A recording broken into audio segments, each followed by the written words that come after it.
समस्त दोषों से निवृत्त होकर के अंत में भगवान के पद को जीव प्राप्त कर लेता है। अंत में कहा गया विष्णु पदमवाप्नोति भय शोकादिवर्जितः। भय शोकादि से पृथक होकर के वह भगवान के पद को प्राप्त करेगा जिसने गीता जी का अध्ययन किया है। गीता जी का आश्चर्य है।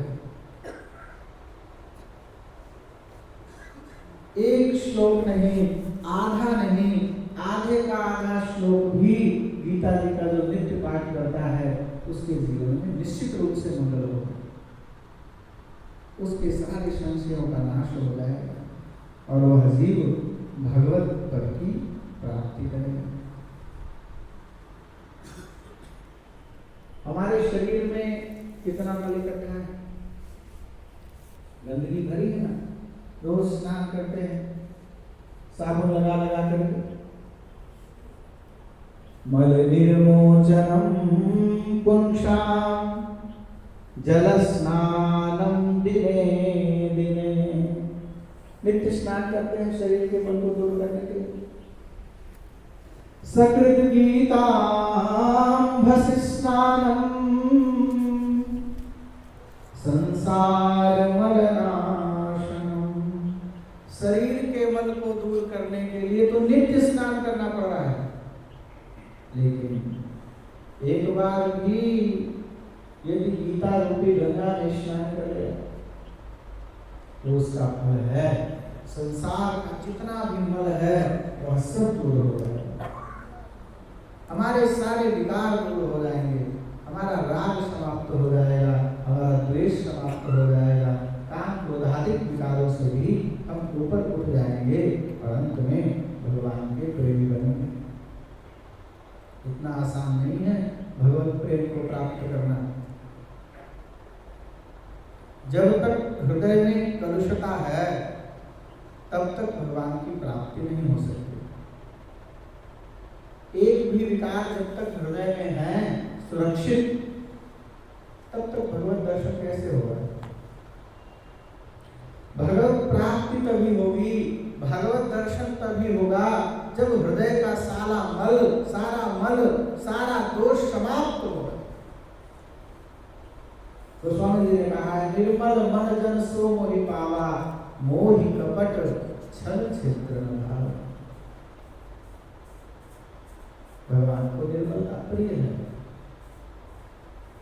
वह निर्मलता गीता जी में स्नान करने से ही प्राप्त हो सकते हैं।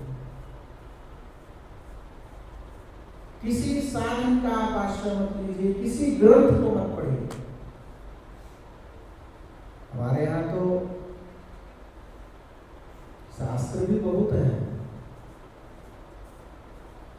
4 वेद हैं जिनका कितना विस्तार है, 18 पुराण है, 18 उप पुराण है। इन सबका अध्ययन करना एक सामान्य व्यक्ति के लिए बड़ा ही कठिन है। हर व्यक्ति नहीं कर सकता, सबके लिए कठिन है। तो सरलतम साधन क्या है? बोले भाई सरलतम साधन है गीता जी का आश्रय लो, गुरुदेव की आज्ञा से। श्रुतिर्विभिन्ना मतयो विभिन्ना नैको मुनिः यस्य वचः प्रमाणम्। श्रुतिर्विभिन्ना मतयो विभिन्ना नैको मुनिः यस्य वचः प्रमाणम्। धर्मस्य तत्त्वं निहितं गुहायां महाजनो येन गतः स पन्था। वेद भी 4 हैं, स्मृतियां भी कई हैं, 18 स्मृति हैं, 18 स्मृति, 18 पुराण, उप पुराण इत्यादि सबको पढ़ना कठिन है। तो बोले क्या करूं? महाजनो येन गतः स पन्था। बोले भाई जिस मार्ग का अनुसरण करते हो उस मार्ग का अनुसरण करो। देखिए कितना सुंदर जीवन है महापुरुषों का।